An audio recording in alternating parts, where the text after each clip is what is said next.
Episode 49.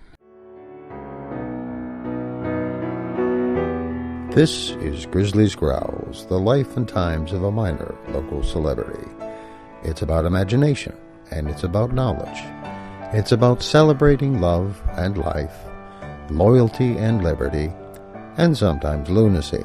And it's about 10 minutes, sometimes a bit more. So let's get started, shall we?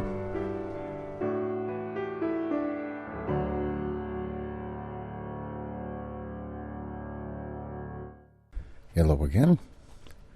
I waited until the middle of the night to record this. I probably shouldn't have waited that long, but wanted to get a show out. I didn't want to let you all down. Interesting week. Went out and sang karaoke the one night, Friday, at Android, and of course at the end of the night I acted like an asshole, but that happens to me sometimes. I was kind of down and started taking it out on my friends, and I really shouldn't do that. But so sorry about that, guys. Anyway, what else is new? Been listening to Nina Kimberly the Merciless. And I don't have the author's name in front of me right now. I haven't finished it yet anyway, so I'm not going to...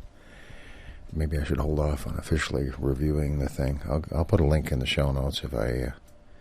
well, what the hell? I'll find it later and I'll put a link in the show notes anyway.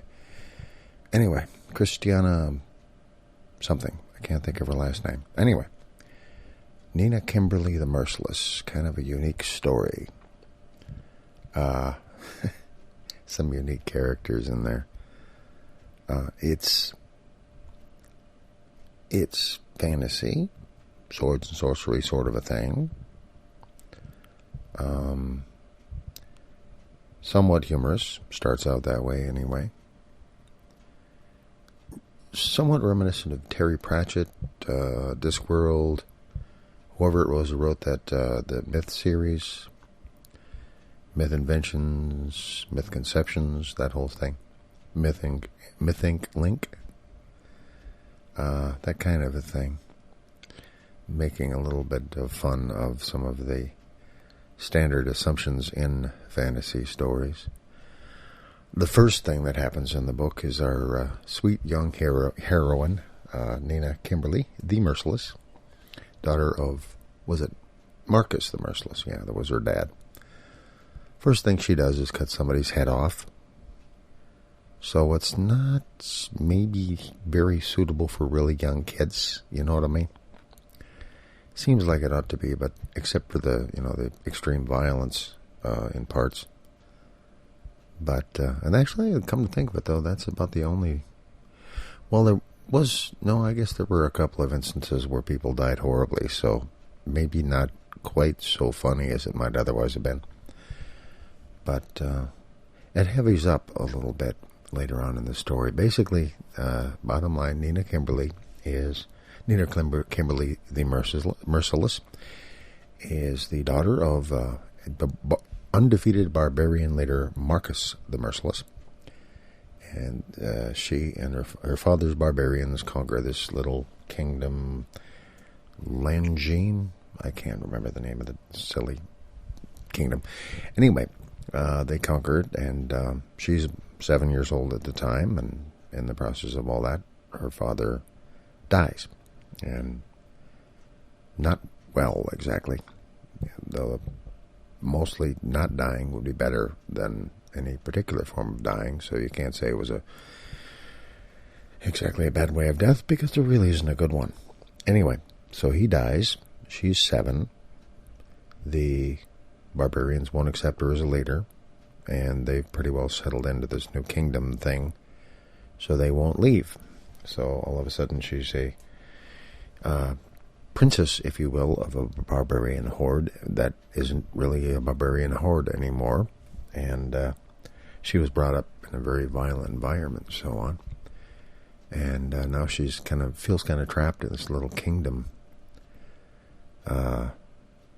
Because basically the horde won't follow her, and she can't leave because she has to, if she leaves, then basically whole heck will break loose. But she wants to go on a quest, and she gets stuck with, settled with King Francis the Ninth, I believe he was, who is kind of an idiot, and goes off on her quest. Anyway, there's more that happens in the story, but I won't give too much away. Anyway, as it turns out, like I say, this story ends up kind of sad, I think. It's all about trust, who you should trust, who you shouldn't trust, how you act when you're a trustworthy person, because basically she comes into all this kind of cold. You know, she was brought up in a lifestyle where their life consisted of running around raiding people and setting fire to their homes and whatnot. And she wasn't really brought up to have... She was never told about things like ethics and whatnot. And she's discovering an ethical foundation that she didn't know she had. And a bunch of things trouble her. I haven't finished the story. But the characters grow. And some of the characters who, well, basically, some of them are heroic that shouldn't be, or doesn't seem like they could be, and some of them aren't heroic who seem like they ought to be, and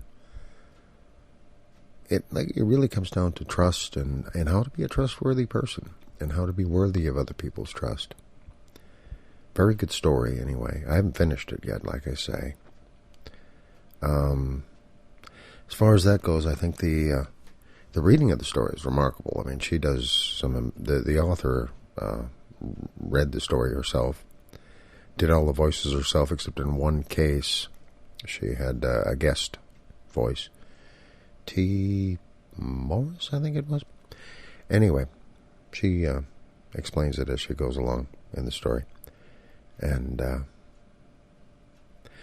don't know, in some ways it was kind of a parody of fantasy, but in other ways it's pretty sad. It's kind of a sad story. Anyway, that's one of the reasons why I was feeling so bugged on Friday at karaoke, because when I read things like that, when I read stories where people are angry a lot, then I end up angry a lot. And when people are sad in stories, I don't know, maybe I don't know. I feel strongly about characters in books.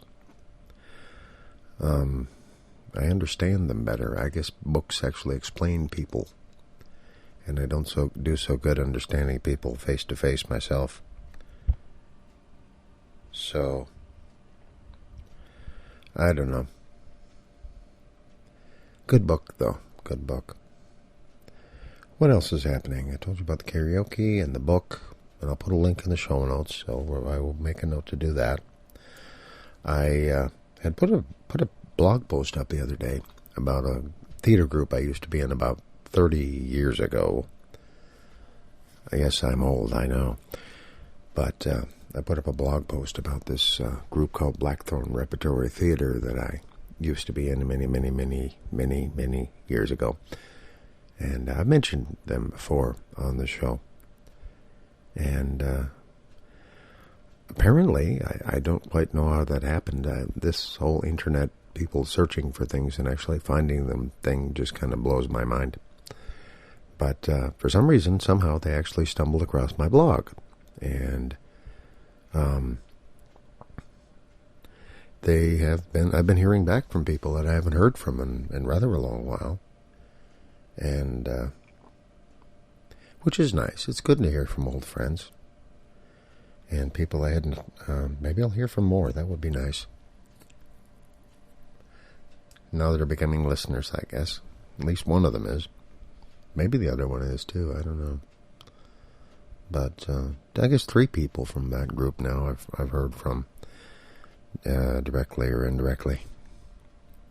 Usually because of that one blog post. I kind of missed that whole thing. You know, they were one of the few times in my life when I had a whole group of people that were just friends, you know. Nothing, they weren't from work or anything.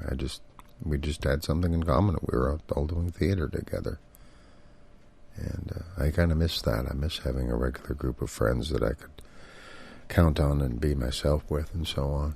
That people that actually knew me fairly well and accepted me, kind of a family way, if you will. Don't see that much anymore in my life lately. And, and by the way, I should mention that the show is now officially supported by donations from people like you. Because I actually got my first donation the other day. And, which is pretty cool. Thanks, John, by the way. Howard. John Fred. Anyway. He didn't think I would remember him, but I remembered him from a long time ago. I was thinking about doing a story tonight, too, but it's darn near midnight, and I really can't see staying up that late. I have to work in the morning and whatnot, so maybe next time. Moving my mic around a little bit so you get that whole stereo effect. It's really cool, isn't it? But what else is going on? I've been a little worried about a few things. I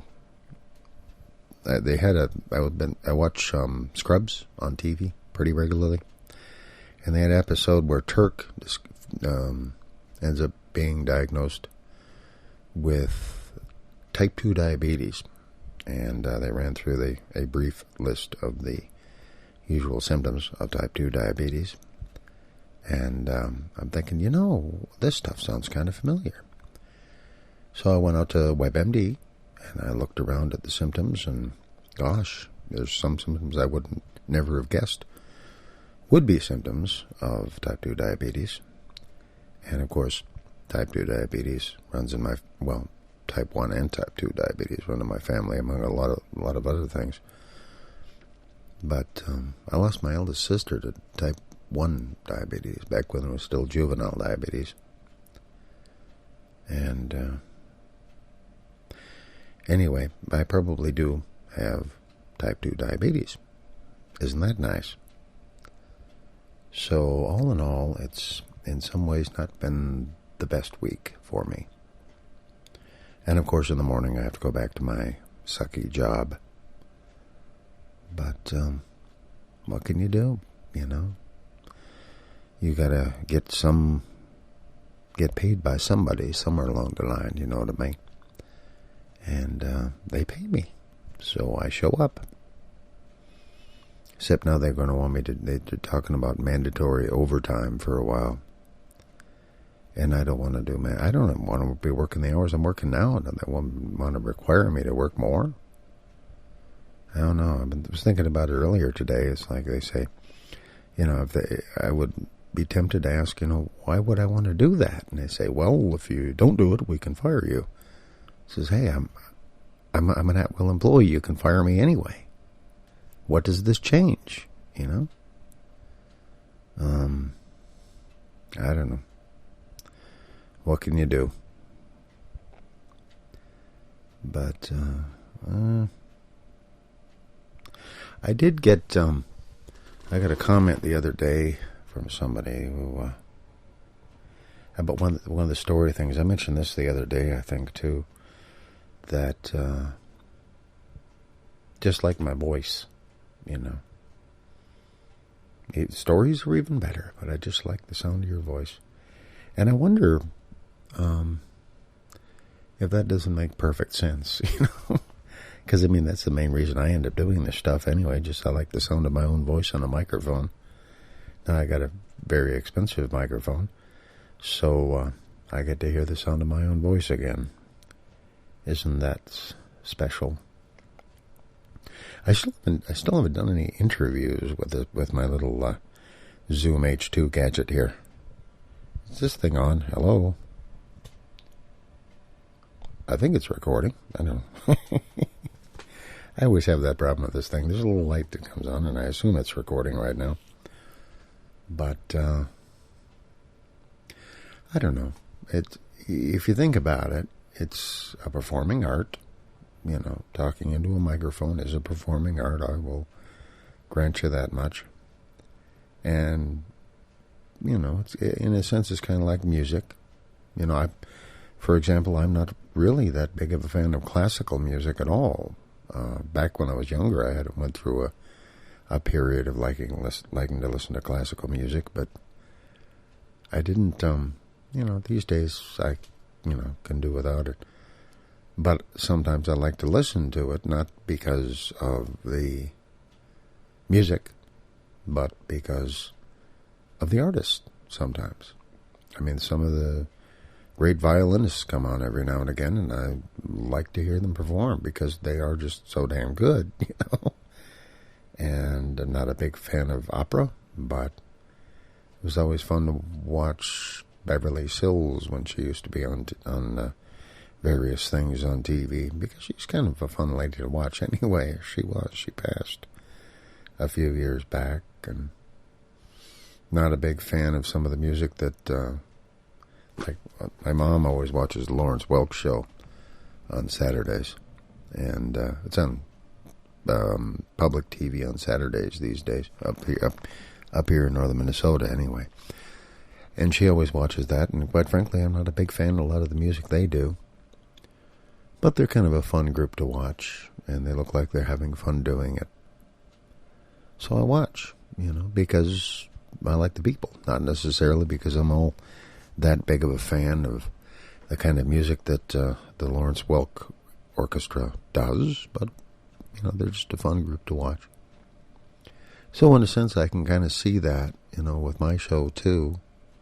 It may be that some folks listen not because of any brilliant content that I do, or any great stories that I tell, or that I make any great earth-shattering pronouncements. I don't, in the bottom line, have any particularly new opinions to add about things, but just because maybe I'm kind of fun to listen to, just because you like listening to me. Yeah, go figure. A bunch of crazy people. But, I think that might be part of it, though. I don't really have anything special or brilliantly original to offer with this little opus of mine. Just me. The only unique element in my show is myself. This is absolutely the only podcast, with very rare exceptions, that has me on it. That doesn't seem like that much to me, because I've been listening to myself talk for 50 years, almost. But, go figure. Maybe I got something there. And, but hey, trying to find something unique to do, and I haven't found anything yet. I haven't gone out and done the interviewing thing I had intended to do once I got the fancy new hardware, which I'm using, using the new hardware to record. And I've been thinking about going out and trying to record local bands and whatnot. Haven't done that. I'm not much of a one for going out listening to local bands anyway. I do that, whatchamacallit, the, It Doesn't Suck list. I can't even remember what it's called now. But, I do that, I can't even remember what the next song on the Doesn't Suck was supposed to be. See, I did 1913 Arms last time. Something else with a number in it anyway, I don't know. I got through the punctuation section of the list. Now I'm into the number section of the list. Haven't done that thing where I'm supposed to try and sort it by groups, because that might work better, doing just a series of songs from a particular group. But, yeah, like as I said last time, the best thing about Infinite Diversity, episode 17, wasn't just the music, which is actually very good, by the way, of course. TR's music. TR and Randy. The Raven Tunes. The best thing about it was learning a little bit about them. They're interesting people. They're very good musicians. fun. It's fun to listen to TR when she really gets wailing on the singing and whatnot. And did that instrumental thing from my bullying episode. That's another thing I never talked about, actually. The whole bowling thing and happened at Champions. And I thought that was pretty much done with. And then all of a sudden that same guy showed up at Android one evening. I don't know what the heck he was thinking. He kept apparently trying to sneak up on me. And he's like 6 foot and 300 pounds and not the kind of person who can really sneak up very well, I don't think. But, oh well, what kind of sense can you make of people? People are weird. And that kind of shook me too. It took away it reduced my comfort level at Android too, just because he showed up there. I don't know. I don't have too many places I feel really safe anymore. I feel safer these days than I did sometimes in my youth. But you know what's funny about it? In all the places I've lived, occasionally I've gone to, some neighborhoods that weren't necessarily the best neighborhoods. When I was stationed down in New Mexico, in Albuquerque, at Kirtland Air Force Base, I used to ride through the South Valley, which was considered the rough part of town. I used to ride through the South Valley, Rio Grande Valley, that is, part of town, on a bicycle at night. Never had a problem. Never had anything bad happen to me in any of the supposedly bad neighborhoods. Good neighborhoods sometimes, yes. Bad neighborhoods, no. Never got any crap from anybody in the supposedly bad neighborhoods. Pretty much the same thing here in Duluth. Never had a problem in the bad neighborhoods. The good neighborhoods sometimes, but not the bad ones. And kind of makes you wonder. Of course, then again, maybe they saw some fat white guy riding along on a bicycle in the middle of the night, and they thought I was frickin' crazy and didn't want to get too close, They're probably right, too. So anyway, I just thought I'd mention the continuing saga of the whole bullying business. I was going to cuss there, but nah, we'll just let that slide. It sucks sometimes. Oh, boy. But no, it was kind of nice to hear from some old friends. And been reading that book, which has got me depressed. Sad. Very sad story. It doesn't seem like it ought to be. But to me it is, anyway. I mean, I guess supposedly being on the spectrum, I'm not supposed to have empathy, but I think a lot of that applies more to being, dealing with people face to face. I guess I'm not empathic enough to be able to understand people face to face. But I read about them in books. I can kind of get it. Of course, they spell things out pretty good in books, too. A lot easier to understand people in books. It's funny. I forget exactly who said it, but somebody once pointed out that the difference between reality and fiction is that fiction has to make sense, and fiction has to be believable. Reality, not so much. Strange things happen in reality. And, what can you do? They happen, and you just kind of say, okay, well, that was weird, but never mind. Yeah. What else is going on? There's this girl, very pretty. Don't understand what's up with her. sometimes she seems interested in me, and sometimes not so much, and I don't know. I don't know what she expects or wants. Huge smile, though. Brilliant smile. Just smiles with her whole face.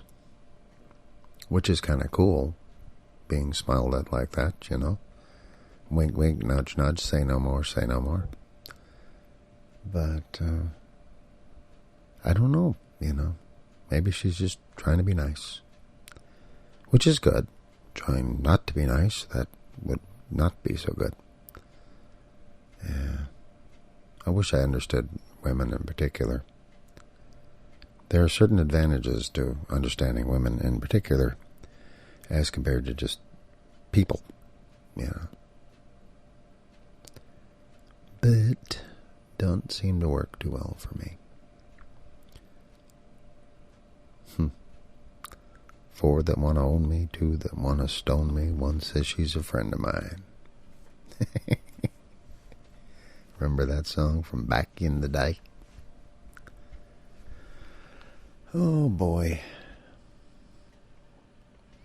Sitting here looking at a big jar full of Christmas candy. Down probably got through about a third of it so far. Of course, when you're looking at the possibility of type 2 diabetes and then looking at a big jar full of Christmas candy, that doesn't seem like the best thing to have on one's shelf. But, I don't know. It's tasty, though. It tastes so darn good. And it's sweet and pleasant. Other than that, the dizzy spells I get afterwards, it's great stuff. Very tasty. Well, I don't know. I don't actually know how long I've been talking right now, but it's just about midnight, so I haven't actually said anything, talked about much of anything tonight. Just keeping on, I guess. Thanks again for the donations. Keep those cards and letters coming, folks. And you know what I'm going to do? Just because I remember the name of the song. There's an Owen Poteet song I haven't played yet, I don't believe, which I think would be a good one to close out for. This is for that young lady with the big smile that I mentioned the other day. If she's listening, she might be. I never know who's listening. This is for her, and it's appropriate. It's called "Don't Wake Me, Please," because I'm probably just dreaming there anyway. Talk at you later.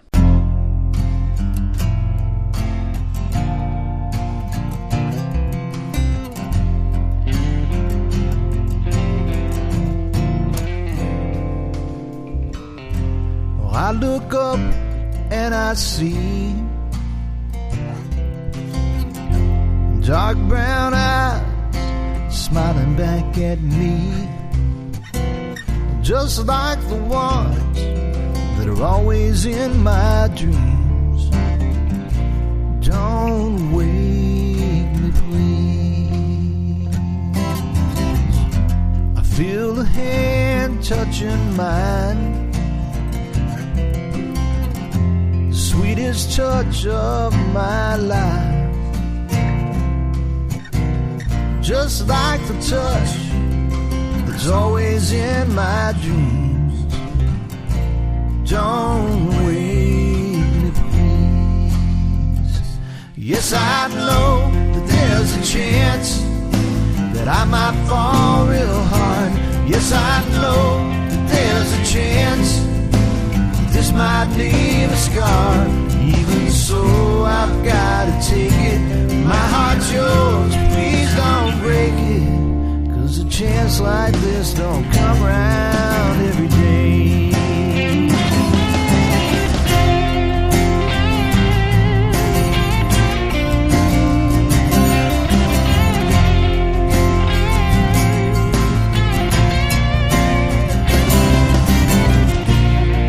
Every night I lay me down and try to sleep.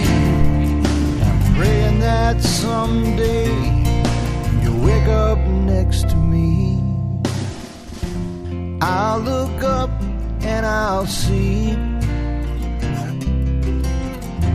dark brown eyes smiling back at me, just like the ones that are always in my dreams. Don't wake me, please. Yes, I know there's a chance that I might fall real hard. Yes, I know that there's a chance that this might leave a scar. Even so, I've got to take it.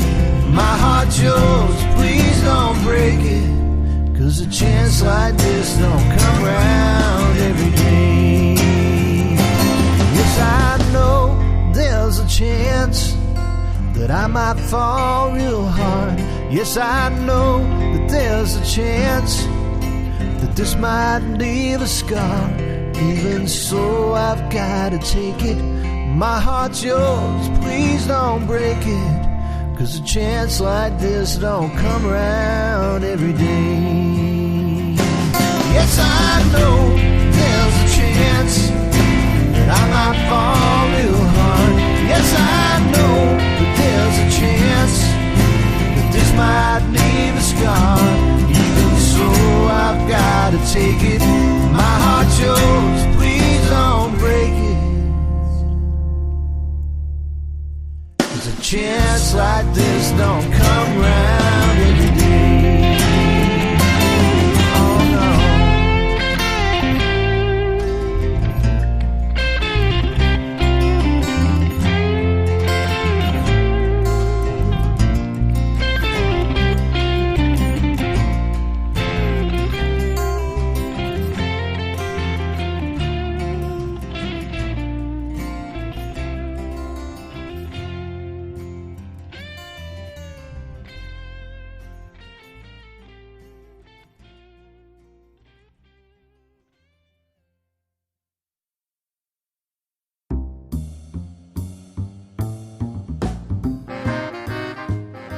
Thank you for listening to Grizzly's Growls, the life and times of a minor local celebrity.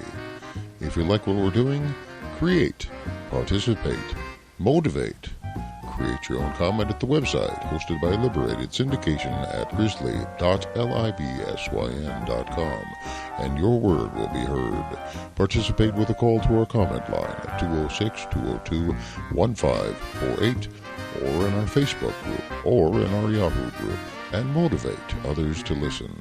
This show is released under a Creative Commons Attribution, Non-Commercial, No Derivatives license.